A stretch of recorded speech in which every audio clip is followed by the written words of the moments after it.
أعوذ بالله من الشيطان الرجيم. بسم الله الرحمن الرحيم. الحمد لله رب العالمين، والصلاة والسلام على أشرف الأنبياء والمرسلين وعلى آله وأصحابه أجمعين. أما بعد، رب اشرح لي صدري ويسر لي أمري واحلل عقدة من لساني يفقهوا قولي. اللهم رب أدخلني مدخل صدق وأخرجني مخرج صدق واجعل لي من لدنك سلطانا نصيرا. ربي أعوذ بك من همزات الشياطين وأعوذ بك ربي أن يحضرون. السلام عليكم ورحمة الله وبركاته.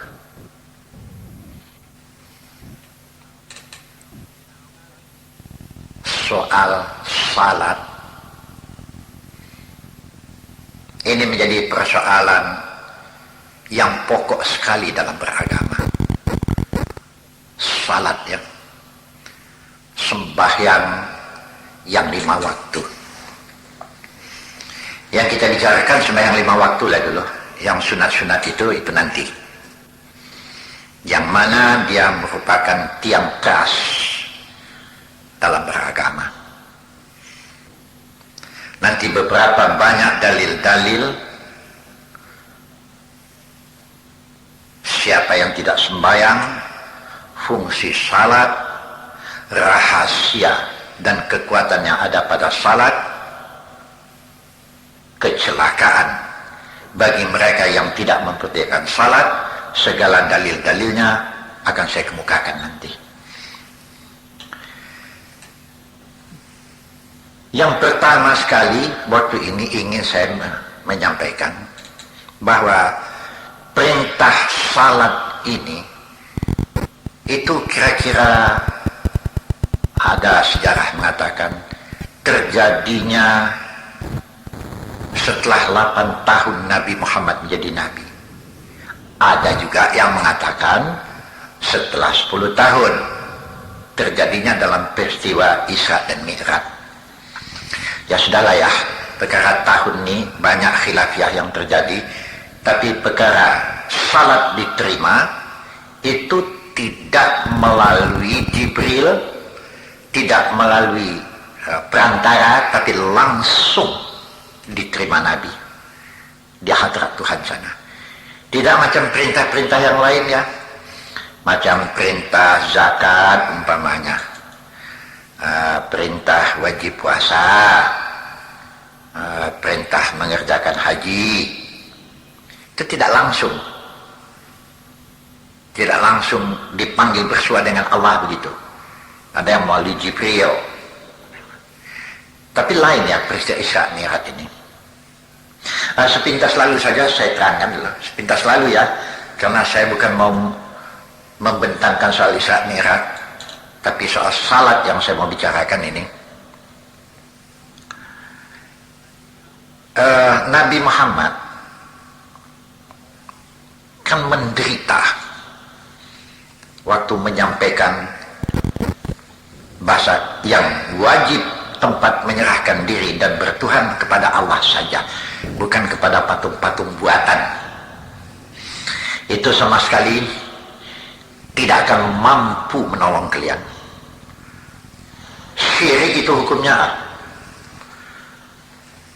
apalagi yang seumpama dengan itu yang dilakukan oleh kaum muslimin sebahagian ya, minta berkat kepada keramat-keramat, entah keramat apalah ya, keramat katanya ada keramat gajah putih, entah keramat apa lagi ya, bikin sajen-sajen. Ini manusia tidak yakin dia bahwa bersujud kepada Allah adalah mengatasi semua persoalan. Salat. Ya, Nabi Muhammad mendapat tantangan yang hebat sekali lah ya. Sampai disiksa, dihina.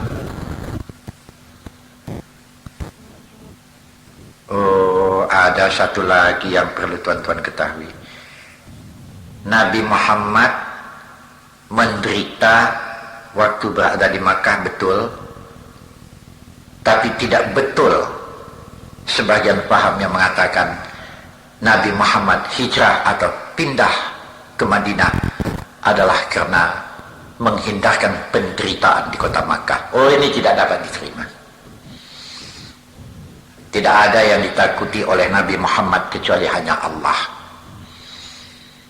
Jadi hijrah ke Madinah perintah, diperintah oleh Allah untuk hijrah ke Madinah, dan ini kejadian setelah peristiwa Isra Mi'raj. Jadi peristiwa Isra Mi'raj ini terjadinya suatu Nabi Muhammad berada di Makkah.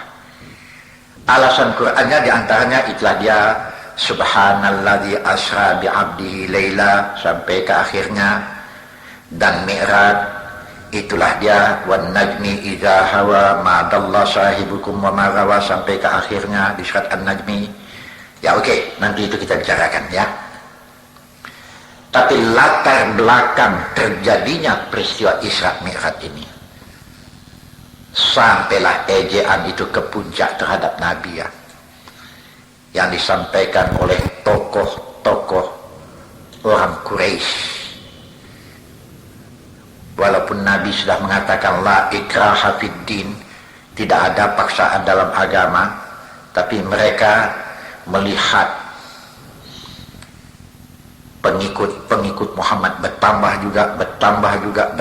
juga. Mereka merasa khawatir sendiri. Ini lama-lama habis kekuasaan kami ini. Mereka ejeklah. Mereka mau menunjukkan kepada bahasa Muhammad ini pembohong. Apa di antara ejekan mereka? Muhammad, kalau betullah kau ini pesuruh Allah yang katakan hebat, kau utusan Allah, Allah hebat, bisa membuat segala mau, sedang kau utusannya. Iya, saya utusannya. Coba kami mau lihat, coba naik kau ke langit. Ya, apalah jawab Nabi di waktu itu? Innama ana basyarum mislukum. Saya ini hanya manusia biasa seperti kamu. Disuruh terbang naik ke langit, manalah mampu saya melakukannya. Tapi Tuhan kau berkuasa. Ya, kalau Tuhan mau tentu bisa. Tapi saya tentu tidak bisalah memaksa Tuhan untuk kalian, supaya kalian melihat saya naik ke angkasa sana. Oh, makin jadilah ejek-ejek itu ya. Cemeh. Tapi ya, ini satu pegangan juga untuk kita ya. Orang yang tidak membuat kesalahan, berjalan dengan penuh kejujuran. Masih ada juga orang yang tidak senang, masih diejekkan orang juga. Serahkan sajalah ke Tuhan. Tuhan tahu. Kalau sabar, terima nanti satu anugerah dari Tuhan yang tidak kamu duga-duga. Sabar ya. Ya, selama cuman ejek, kalau sampai bertindak membuat kerusuhan, kebinasaan, ini lain lagi soalnya ini. Seperti Nabi Muhammad sudah pindah ke Madinah, masih diganggu juga. Oh, datang perintah qatalu au qutilu. Perintah tempur ya, membunuh atau dibunuh. Ini kan nggak diganggu. Kalau cuman ejek, cemeh, bantailah situ. Anggap sajalah Ini agak kasar cakapnya. Tentu kita semua tahu dengan monyet ya. Monyet. Cobalah pelihara monyet di rumah. Taruhkan di laman.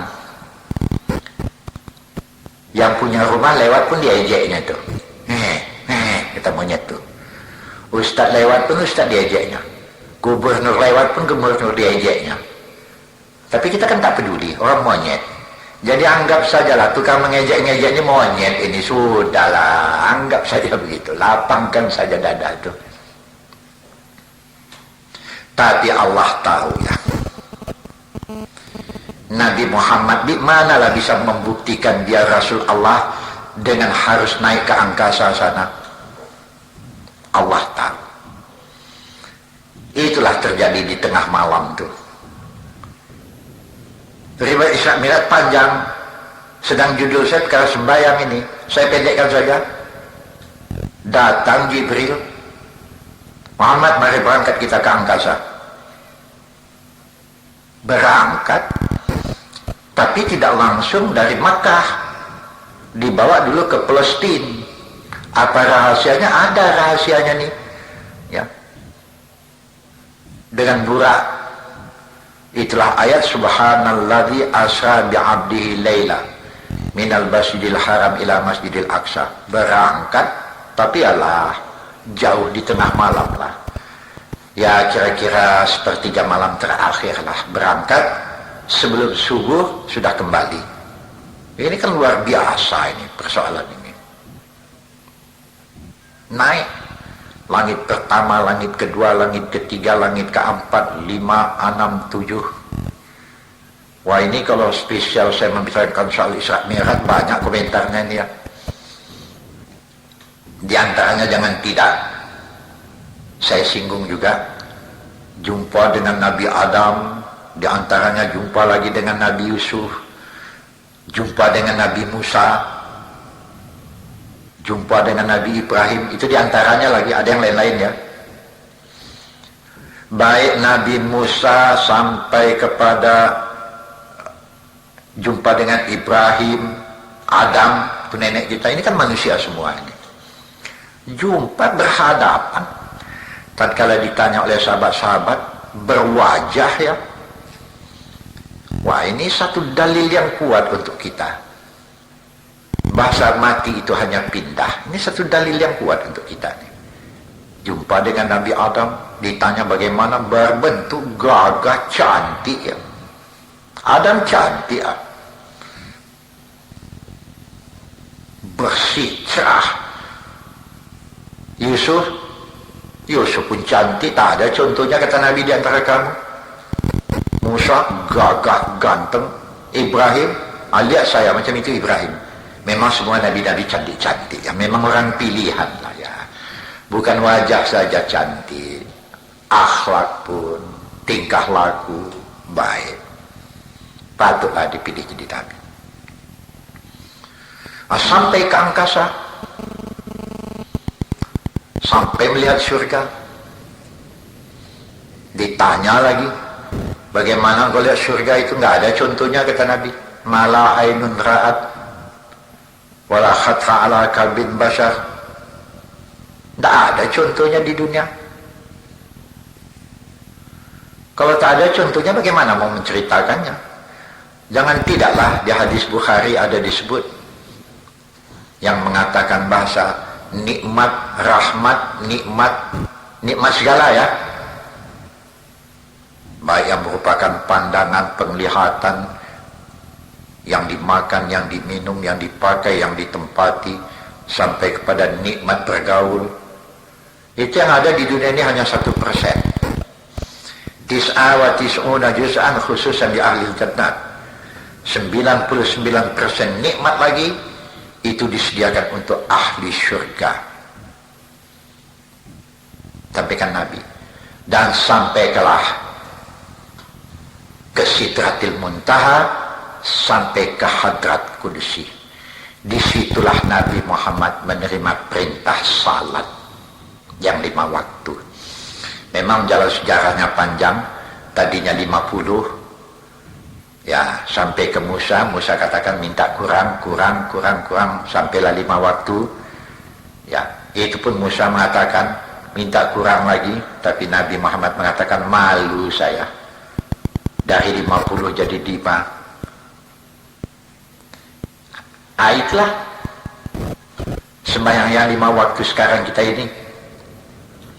Waktu Nabi sampai menceritakan bahasa dia menerima perintah salat, ini dengan pertanyaan juga ini. Tatkala dia menceritakan bahwa dia dimi'rajkan sampai ke langit sana, sampai menerima perintah salat. Apa yang kau bawa Muhammad? Perintah salat. Wah, betul-betul ya, salat ini merupakan anak kunci surga ya. Ini nanti beberapa ayat saya baca sebagai dalil. Ini hanya sejarah penerimaan salat. Kemudian bagaimana kedudukan salat? Ini dia. Baiklah ya.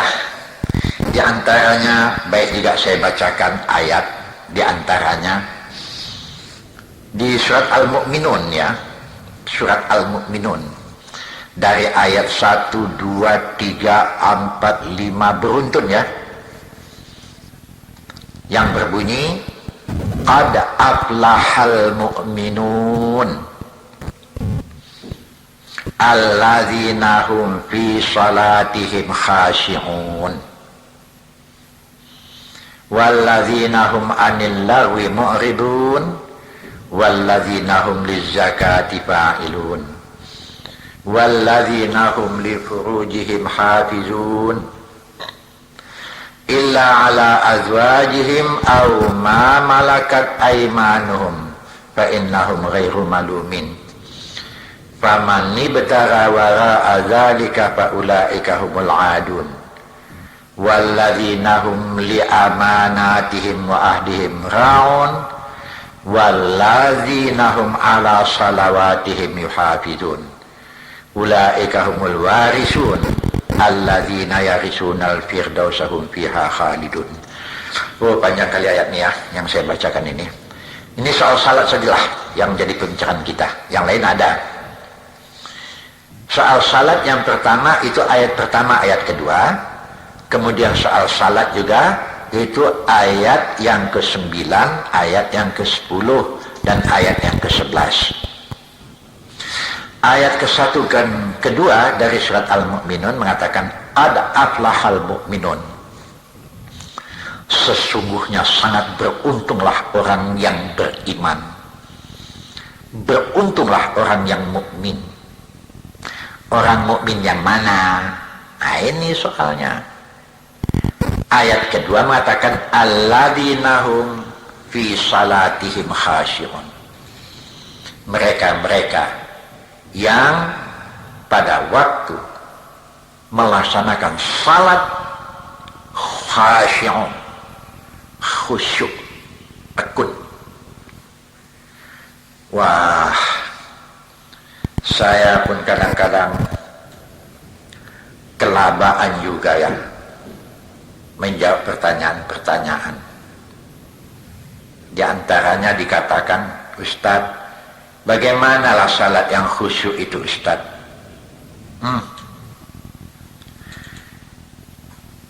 Sepintas lalu saja ya. Tentu terperinci tidak mungkin. Baru bisa terperinci kalau di pengajian tetap, itu bisalah. Banyak kali cabangnya ini. Sekurang-kurangnya baru dikatakan salat orang itu khusyuk, sekurang-kurangnya. Apa yang mereka baca, walaupun dengan berbisik dengan lidahnya, tapi telinga hatinya ikut mendengar, menyimak. Kemudian ruku, sujud, ada tamak ninahnya. Kan ada juga orang yang sembahyang, ya pasukan gerak cepat ya, tang, pang, tutang, puntang, sujudnya pun pang, pung, wah cepatnya bukan main. Ada tamak ninahnya. Kemudian segala bacaan yang dibacanya dengan lidahnya, ikut telinga hatinya mendengar. Disimak ya, Ini kadang-kadang karena hafalnya saja ya, sampai juga ke walam dhalin amin. Karena hafalnya, kadang-kadang lupa pun dia dengar rakaatnya. 4 rakaatnya sembahyang zuhur, bisa lupa dengan rakaat. Ini karena tidak khusyuk. Mengira duit sampai 4.000, 40.000, 4 juta, nggak silap dia. Ini mengira 4 rakaat bisa silap, 2 atau 3 nih. Masih 4 atau sudah kelima ini? Ya Allah. Kadang-kadang ya, saya sendiri pun jadi malu kadang-kadang kepada Tuhan. Itu maka tiap-tiap sudah sembahyang minta ampun ke Tuhan. Saya ada juga yang bertanya, apa Ustaz tak pernah silap mengenai rakaat? Ada. Apa itu tidak masuk lalai Ustaz? Iya. Jadi bagaimana Ustaz? Ya minta ampun lah. Apa boleh buat lah. Khasyun. Tapi dari satu segi, daripada tak salat sama sekali, lumayan. Itu saja ya. Sekurang-kurang khusyuk ialah apa yang dibaca oleh lidahnya ikut hatinya menyimak, dan kemudian tiap-tiap gerak mulai dari berdiri ke ruku, iktidal sampai ke sujud, duduk antara 2 sujud, itu terus dikontrolnya. Tentu akan lebih sempurna lagi kalau dia mempelajari arti daripada yang dibacanya. Oh, tentu lebih sempurna lah. Beruntung ya, orang ini akan beruntung.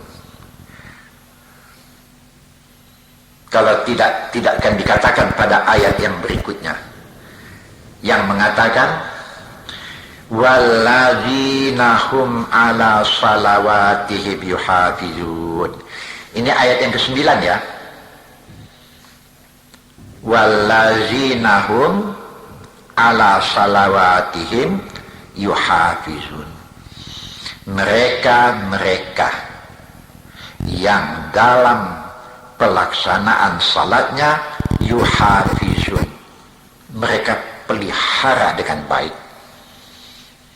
Tentu saja termasuklah bacaannya, termasuklah sujud ruku yang ada tamak ninahnya.